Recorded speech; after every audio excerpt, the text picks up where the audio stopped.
With me is Stephen Lennon, also known as Tommy Robinson, who's the leader of the English Defence League, and Zafar Khan, who's founding chair of Luton Council of Faiths and a practising Muslim. The phone lines are going absolutely berserk, and if you'd like to have your say on this, if you live in Luton or around Luton, how do you feel? Are you scared about what's planned for tomorrow? Are you going to stay well away from the town?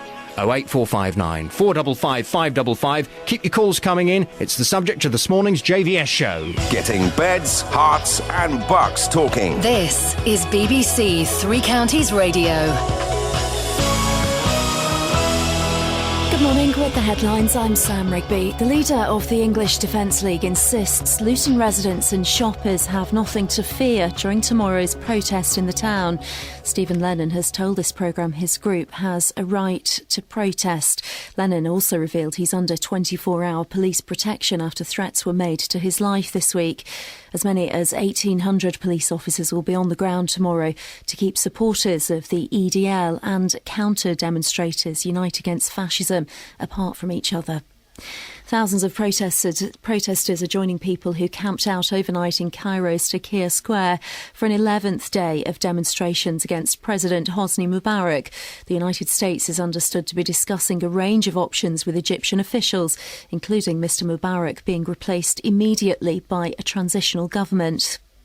The woman in charge of scrapping free parking in Milton Keynes is defending the decision. Vanessa McPake, the Lib Dem councillor in charge of transport, says they decided 2 years ago to simplify parking arrangements. She also admits the new charges will generate revenue for the council and says many people are grateful. Demonstrations against a planned incinerator are taking place in Bedfordshire this morning. The Rookery Pit site, which is near to Sturtby, will be visited by the Infrastructure Planning Commission, and protesters plan to show their objections this morning. Sport, and Luton Town host Gloucester tonight in the FA Trophy in a game being played on a Friday night due to tomorrow's protests in Luton Town. Well, the weather for Beds, Herts and Bucks are rather cloudy and breezy day, although it should stay mostly dry today. Maximum temperatures will reach very warm 11 Celsius or 52 Fahrenheit. BBC Three Counties Radio, first for news. On FM, AM and online at bbc.co.uk/Three Counties. BBC Three Counties Radio. Yes, good morning. It's the JVS show. I'm Jonathan Vernon-Smith. This morning on the phone-in, I'm asking, are you scared about what's planned in Luton tomorrow? Tomorrow, thousands of protesters are set to gather in Luton. They're from the English Defence League, who say they're demonstrating against militant Islam, and Unite Against Fascism, who are demonstrating against the EDL, who they believe are a racist organisation. This morning, Chief Superintendent Mike Colborne of Bedfordshire Police has confirmed on breakfast that the cost of policing is likely to be in excess of £800,000.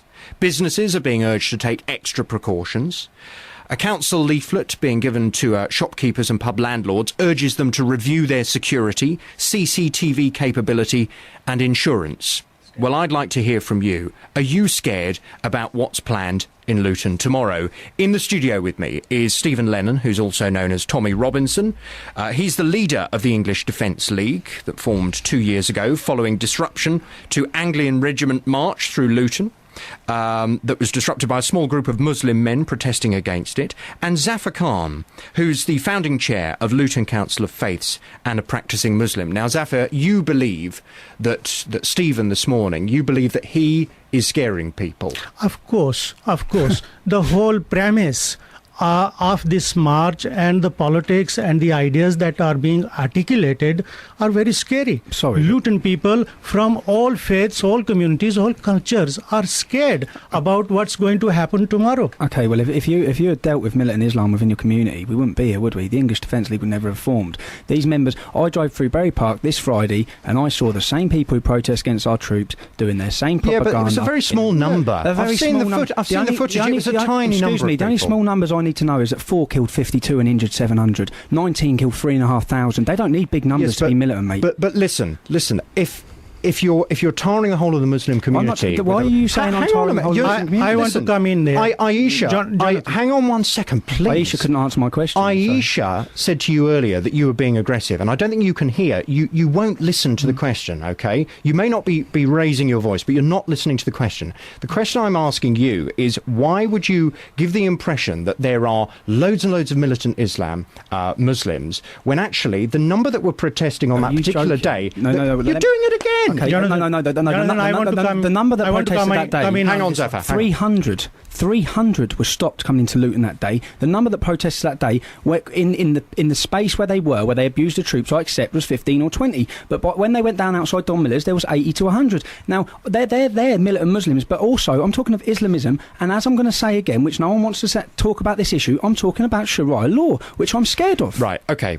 You say you're not a racist organisation. On Breakfast this morning with Simon and Lorna, they spoke to Martin Smith from Unite Against Fascism. Just have a little listen. Listen to what he claims. They say they're just against militant Islam, except in the march in Preston, which is on YouTube. You can watch it yourself.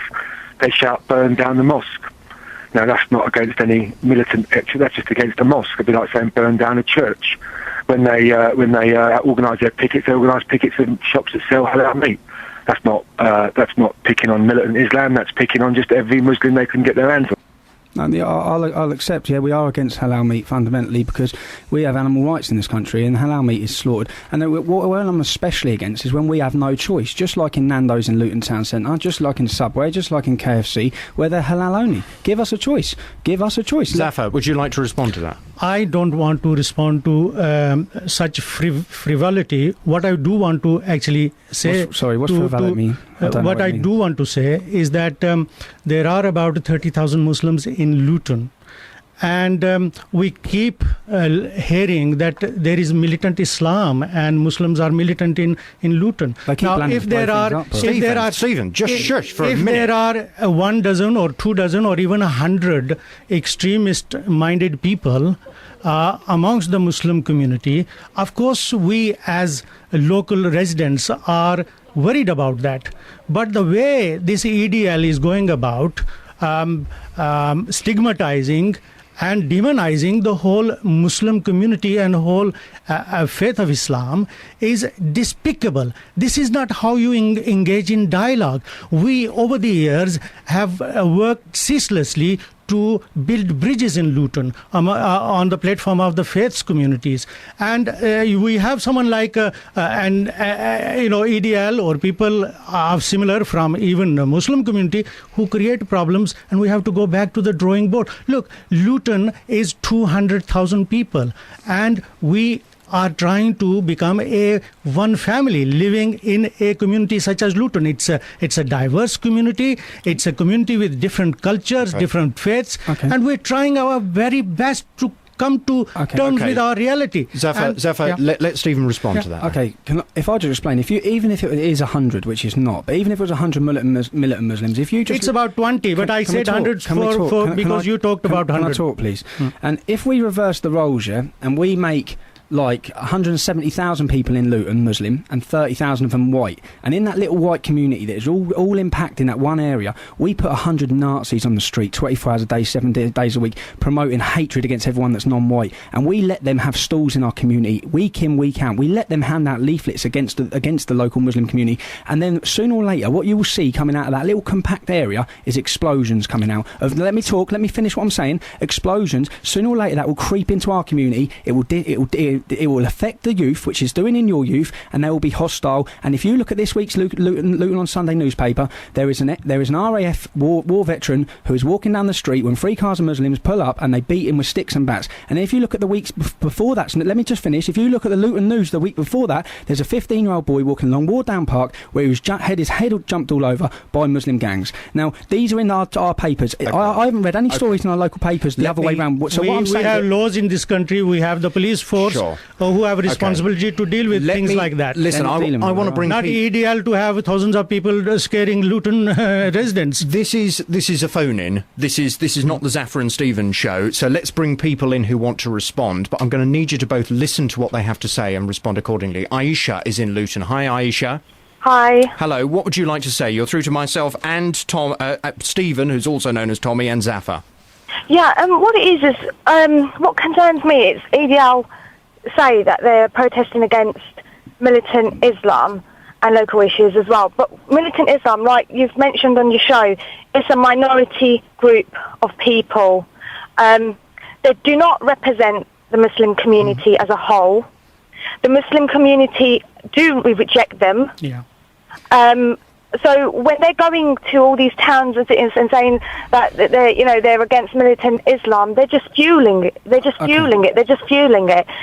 You can't possibly say that all Muslims are literally militant Islam. I haven't said that once. I haven't said that once. That's if you look at all the stuff on YouTube and in the way that you're targeting. Aisha, can I ask you why every single week in your community are Saif al-Islam and his band of merry men allowed to have stalls and hand out leaflets like they still are now? Yeah. Now let's change it. Well, actually, community leaders have spoken out. I know. I'm not saying I'm not saying they haven't spoken out. I know they're banned from your mosque. I'm not saying any of that. What I'm saying is, if I went into your community and with 4 or 5 of my friends and I set up a stall and started handing out English Defence League leaflets, what will happen? Well, obviously there'll be tension. Yeah, there'll be tension. I'll get battered. So why don't they get battered? And that's the thing, though. And then there's another concept here as well. So they don't there's no tension. Okay, Karen. Sorry. There's tension with Saif al-Islam and his merry men. They're still there. There is tension. Hang on one second. There is tension. Those people on occasions have shouted at me because I know they have.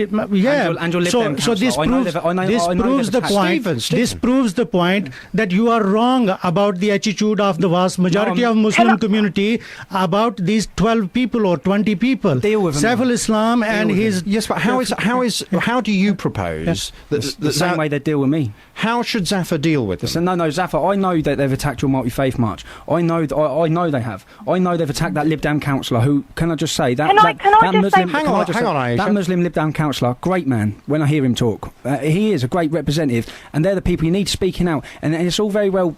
People like yourself, I don't expect yourself to confront him. I don't expect businessmen... No, I have confronted those people. No, I do mean confronted. I have confronted those people. What I'm saying is, why? I have confronted those people. I keep hearing that the Muslim community will not take the law into their own hands, but they are willing to with... This is what you have taken law into your hand. I have confronted those people. Hang on. I have children here. I have a grandson. Hang on. What you are doing, I'm scared for my 6-month-old grandson. Okay, well, you're scared. I'm sorry, but your 6-month-old grandson is not guarded by armed police like my children are. So don't tell me about being scared, Zafar. You see, hang on a minute. The whole point. You are the leader of a movement which is no. Sorry. The whole point of this. The whole point of this seems to me that you are offended, Stephen, by the fact that there are a very small number of Muslims in Luton. And I'm offended by Sharia law. Hang on. There are a small number of militant Muslims in Luton who are outspoken and are offensive to you and to other Muslims. They're more than outspoken and offensive. They're terrorists. Now that's fine. Maybe they are. It's the police who should deal with that. Yes. If there are terrorists, the police should deal with that. The problem that we have is that if you then bring 4,000 of your supporters to Luton tomorrow, Stephen... Let's hope Saif al-Islam's going to get some stick from his community now then. Is that the purpose then? No, the purpose you hope he's going to get...